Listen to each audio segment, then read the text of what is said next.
Well, one would wonder whether the wide and growing demographic reflects that the fringe is as much the center as it is the fringe.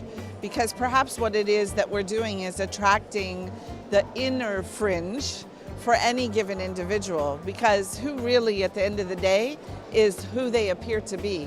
We conform to the context within which we have to perform. At Burning Man, you have the opportunity to really just express how and who you are.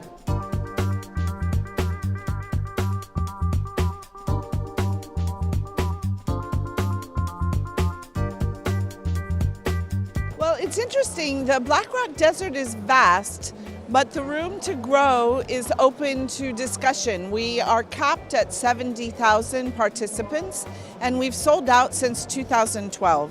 So in fact, we still have 35% new attendees each year, and we are not able to grow beyond that size unless we receive new permission from the Federal Government Bureau of Land Management.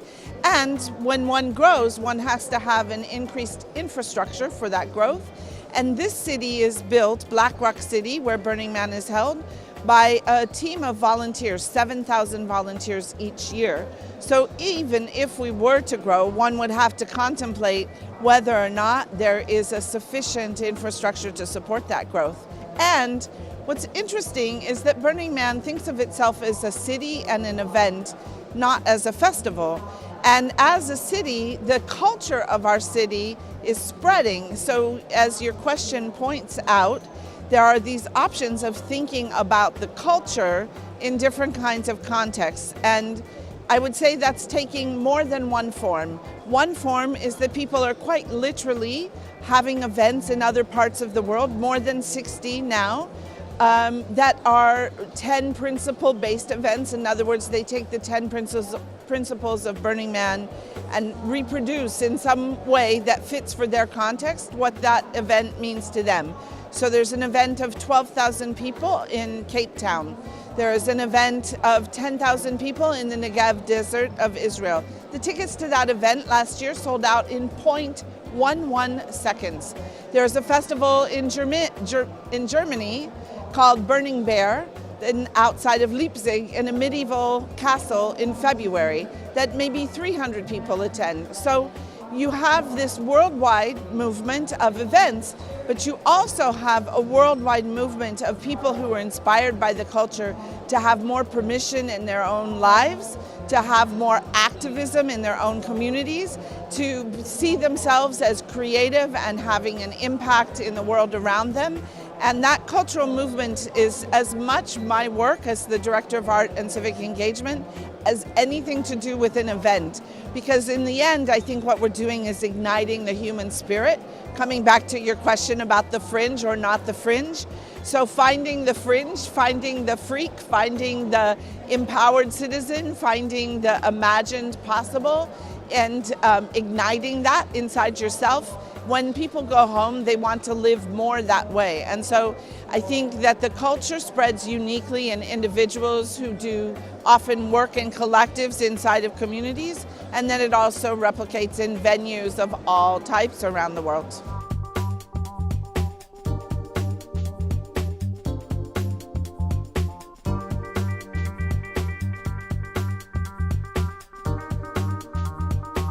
There is no possible way to say what is the most creative or thought-provoking form of participation. What I can do is give you some examples of participation that are meaningful or moving to me. So one is last year I met a gentleman named Guillaume. He had been to the Maker Faire in Nantes. He had learned about Burning Man for the first time. He went back to Paris. He got in contact with the regional contact in Paris and said, how do I go to Burning Man? And he left his job and came to Black Rock City and worked for a month as what we call a DPW, Department of Public Works, DPW roustabout. So this man surrendered his regular life to come to Burning Man and to help to build our city. The same year, I met a young woman who had just graduated from college and ridden her bicycle in the United States from West Virginia to San Francisco. In 70 days, she rode her bicycle across the country, and while she was riding across the country, she applied for a volunteer position in our commissary, our kitchen. And she was working in the commissary when I met her, and very excited to have this summer volunteer role with Burning Man. So I personally am most inspired by the people who continue to come and to give of their time and themselves to build a temporary city that goes away at the end of a week. I know you were probably thinking of things more creative or artistic. One of the projects in 2016 was called Catacomb of Veils, and it was a series of sort of pyramid shapes created by an artist named Dan Sullivan. Dan worked with more than 200 volunteers to create this epic pyramid shape, and he was not actually able to complete the project, and it had to burn before it was finished.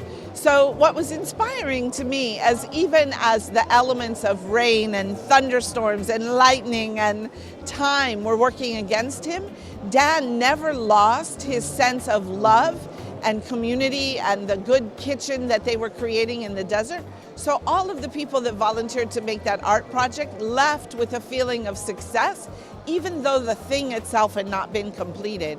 So this kind of way of participation that is not attached to the end result, but actually the form or the process that the experience takes, to me that's extremely radical and extremely creative, because it's residing in the quality of the relationship of one human to another, and then how those humans together make something happen.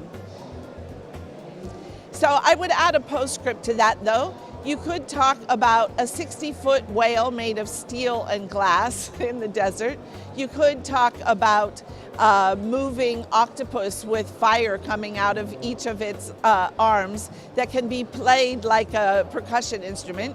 You could talk about the outrageous nature of a 4-story tall tree with 20,000 leaves that had 7 LED lights in each leaf, each LED light individually and uniquely addressable through open source coding that allows you to play the tree like a canvas. So there are really outrageous creative projects that are tremendously successful, but ultimately each thing that happens there happens through a sort of sense of a force of will and the capability of a connected community.